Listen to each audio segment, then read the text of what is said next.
Here are 5 bookish things I'm leaving behind in 2024. These are decisions I've made because my reading habits have changed, I no longer have the space to keep collecting at the same rate, and who the hell can in this economy anyway? First up, subscription boxes. I've been subscribed to a whole bunch of different boxes over the past 4 years, and I feel qualified enough to talk about the pros and cons. The pros, I've been able to fill my library with a whole bunch of beautiful books, and I get a little bit of a dopamine hit every time the mailman comes. The cons though, I live in Sydney and it's expensive. But our US and EU conversion rates suck at the best of times, but shipping has become such a deal breaker with increased costs, a lot of delays, and parcels that just consistently come either damaged or just don't come at all. Can appreciate the hidden gems and new author discoveries that come with the sub box, but me personally, I also just suck at reading my physical books. Plus, so many sub-box skip policies are unfavorable and I just don't utilize them properly. So far in 2024 though, I have cut my sub-boxes to about 6 alternating ones, and I think I'll be doing another Ruthless cull after the Feb Romantasy box, which I really want. The cull will be based off a few different factors, such as the box's past and expected picks, how much the reads align with things that I actually enjoy, what their skip policies are, and just what the AUD conversion rate is. In 2025, I don't want to have more than 2 sub-boxes. Ideally, I'd have none, but I don't think I can let them all go.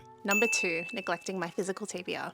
I have a nasty habit of reaching for my e-reader instead of a physical book because 1, I'm a tech girly, 2, I have really weak gamer wrists, and it makes holding heavy books for an extended period of time just a little bit uncomfortable. So it's just that much more convenient to go digital. But I have such a stacked library full of beautiful and ready to be read books. And I've been meaning to read them for years, and I really want this year to be the year that I tackle them. I've also revamped my physical TBR reading jar. This includes every single book on my shelves that I haven't read yet or want to reread. And I'm hoping the TBR reading jar just helps with the mood read picks because it's so hard to make a decision. And I'm aiming for this year to be a year where 50% of the books that I have read are from my physical TBR and not new purchases or Kindle books. And I need people to hold me accountable because I suck at this. Number 3, unhinged reading goals. Ever since I got back into reading in like 2020, I've set myself an insane reading goal of like maybe 160 books per year. And while I know that number and even more is possible for some folks to hit, it just isn't me.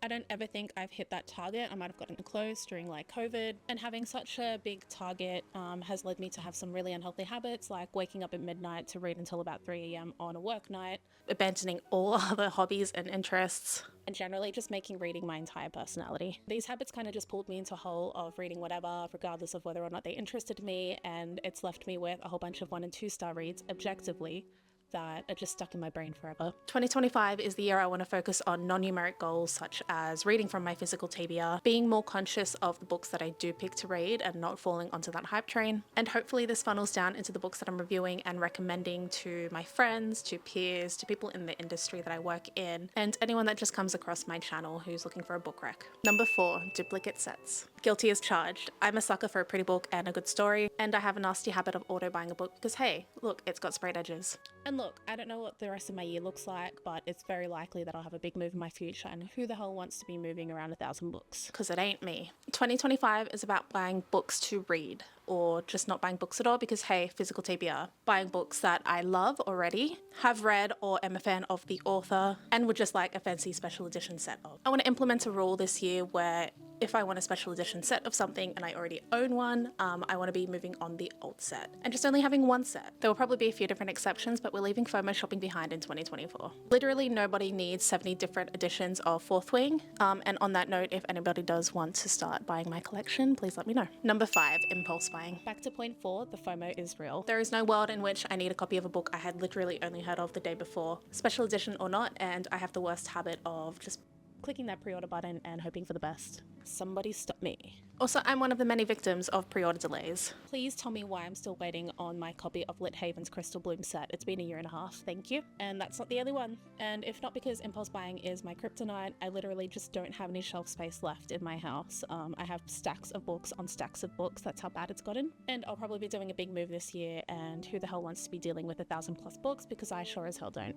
I also need to keep reminding myself that libraries do exist. I do have a library card to my local council, and they have an excellent selection of ebooks that I really need to take advantage of. And there's no better time to start than now.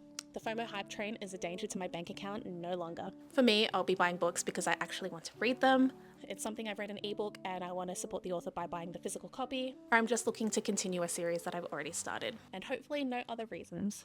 I want to know what bookish things you're leaving in 2024.